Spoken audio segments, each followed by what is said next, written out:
Nnamdi Kanu's trial. Justice or persecution? What you need to know. My people, it's been almost 10 years. And Nnamdi Kanu is still on trial. Is this really about justice? Or is it something else? Let's talk about it today. In 2015, Nnamdi Kanu, the leader of the indigenous people of Biafra IPOB, was first arrested in Nigeria. He was later granted bail in 2017, after spending 18 months in prison. But before the trial could finish, something happened.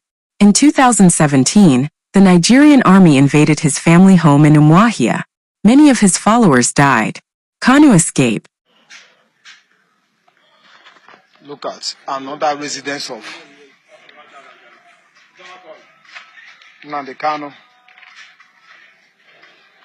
Look at the glasses. Everything was torn up to the freedom fighters. Look at it. Look at what they did to us, people that has no gun, no knife, just that they say that they want to go on their own.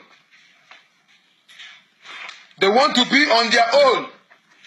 Look at what has been done to them. Look at it. Look at everything. Look at these are the blood of a human being.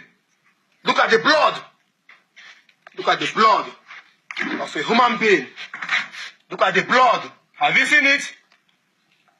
Have you seen it? Look at the blood. Look at everything that happened. Look at it. Look at it. Look at it. These are the blood. These are the blood. This is a bullet. Also. This is a bullet. Also. Why? Look at the resident.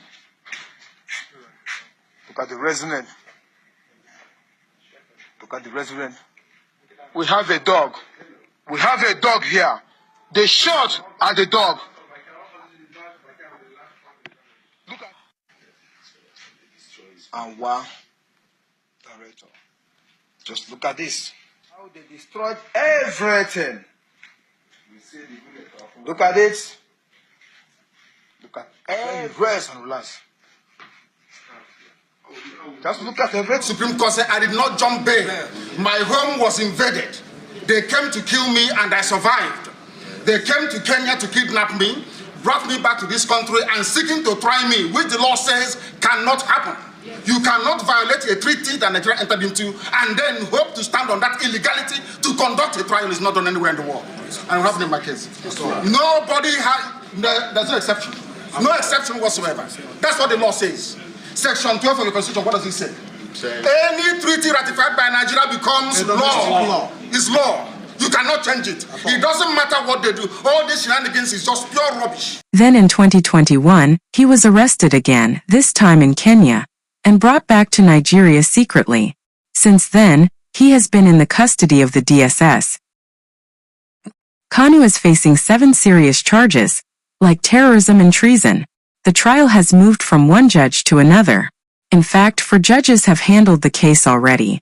Now Justice James Omotosho is in charge. He's tired of the delays.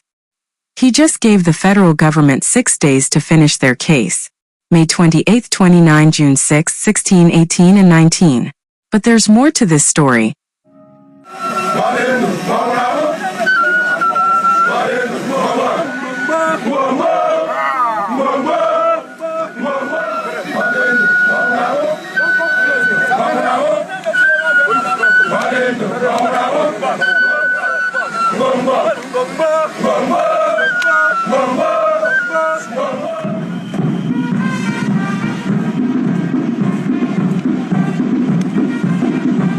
The DSS told the court that ESN, which Kanu started, is an illegal group.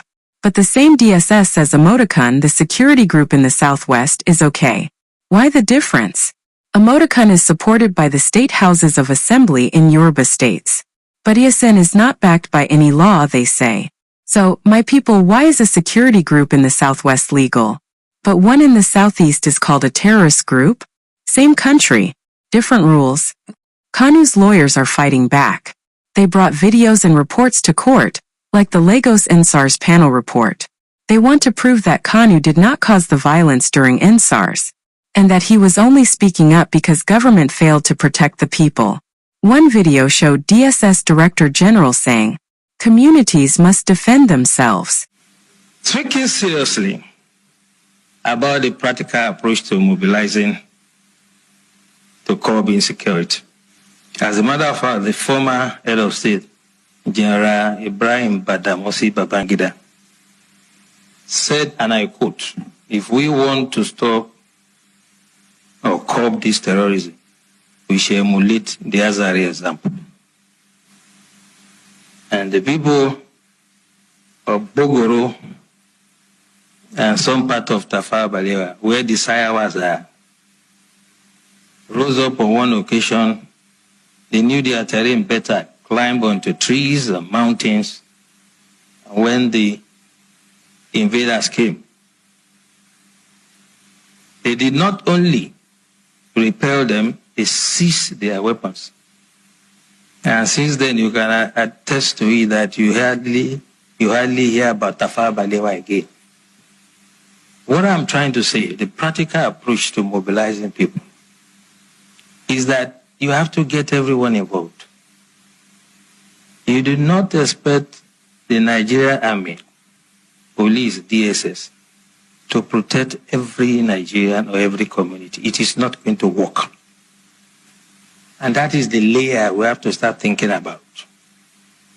How can you create first line of defense? The military, police, and other security agencies are to deal with the bigger ones, the organized ones. But it is impossible for us to deploy it to every community in the country. It is unimaginable that any security agencies that has the resources to do it. So as we live here, we all belong to one community or the other. What we have to start experimenting is how we can make the community to prepare first, if the first line of defense for it. Governor Hope Uzodinma also said ESN was not behind some killings. Even General Danjuma said, "Don't depend on the army. Defend yourselves." My people, let's ask ourselves, if the Court of Appeal already told the government to release Kanu in 2022, why is he still in jail? If 8 charges were dropped, why is the government still pushing the case? And if other regions have local security forces, why is only the Southeast punished for the same thing? Some people say Kanu is a freedom fighter. Others call him a troublemaker. But many agree, 10 years is too long for one trial, and justice delayed is justice denied. Now, the court has given the federal government until June 19th to close their case. We will be watching, we will be reporting, and we will not be silent. What do you think? Is Nnamdi Kanu being treated fairly? Is there justice in Nigeria's courts? Should ESN be legal like Amotekun? Drop your thoughts in the comments. Like, share, and subscribe. We speak truth. We defend justice. We stand with our people.